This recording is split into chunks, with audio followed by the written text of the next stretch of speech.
വയനാട് മാനന്തവാടിയിൽ ആദിവാസി യുവാവിനെ കാറിൽ റോഡിലൂടെ വലിച്ചിഴച്ച സംഭവത്തിൽ 2 പ്രതികൾ പിടിയിൽ. പച്ചിലക്കാട് സ്വദേശികളായ മുഹമ്മദ് ഹർഷിദ്, അഭിരാം എന്നിവരാണ് പിടിയിലായത്. 2 പ്രതികൾ ഇപ്പോഴും ഒളിവിലാണ്.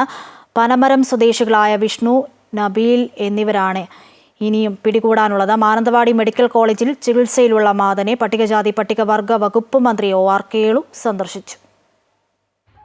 മാനന്തവാടി കൂടൽക്കടവിൽ ആദിവാസി യുവാവിനെ റോഡിലൂടെ കാറിൽ വലിച്ചിഴച്ച സംഭവത്തിൽ 2 പേരെ പോലീസ് കസ്റ്റഡിയിലെടുത്തു.